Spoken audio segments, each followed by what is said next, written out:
Who is Namora? That's a good Now, question. if you watch Black Panther, you will have seen Namora. Whether you realised you saw her or not is different. She was named as Namora a couple of times, but she wasn't a main character. She wasn't a complete side character. You might have kind of missed her or not. Anyway, she was in the film. Let's talk about her a little bit.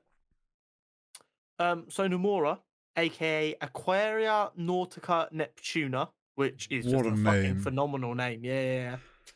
First appeared in Marvel Mystery Comics number 82, all the way back in April 1947.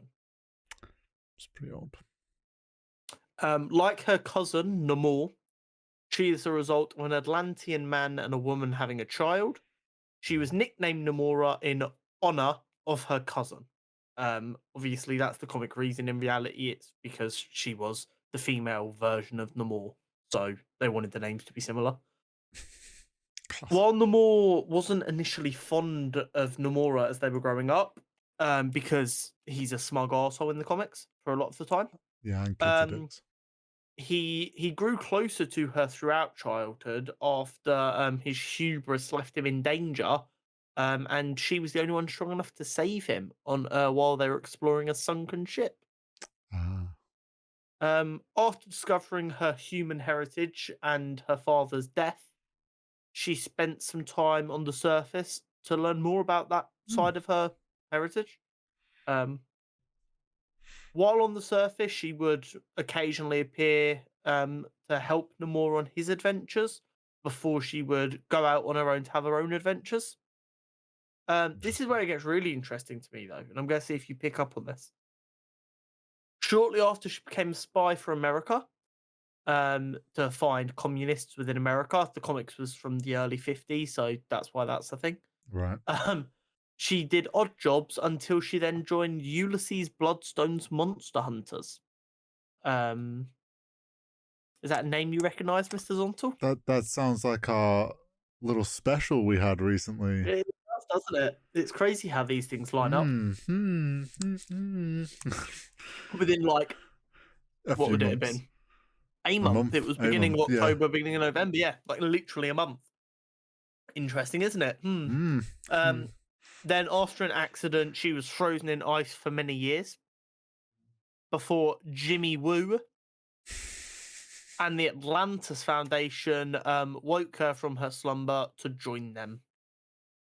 And that's where we leave her, working with the Atlas Foundation, kind of, without trying to belittle it, but trying to keep it simple. They're essentially like nautical Avengers. Got you. Yeah, like that's the best way I can really think of. Obviously, they like help people on land as well, but they're kind of put together with their theme being water. Protecting the ocean. They're another team. Yeah, they're you know what it's like. We got the X-Men and the Avengers, Atlas Foundation. They all get thrown in there together, all equally important. All have their roles. Exactly. But yeah, so that's Namora. Obviously, she's very, very different in this film. She isn't like Namor. She is still his cousin in the film. But she's not half human, half Atlantean, because I mean they're not really Atlanteans, they're humans that basically ate they ate the blue herb, but it changed slightly because of where it grew, and they all went underwater while his mum was pregnant, so he's different. But because she wasn't clearly born at the same time, she isn't different. So there are some big changes there, but the core relationship between the two seems very similar. Yeah. And I hope we get to see more of Namora, because A, that'd be very cool, and B, because they've changed her a little bit, they can make her more than just a female Namor like she is for a lot of the comics. Yeah, I mean, we'll probably get into that more when we start talking about Black Panther later, but exactly, there's definitely... She should be interesting in the film. Should be interesting.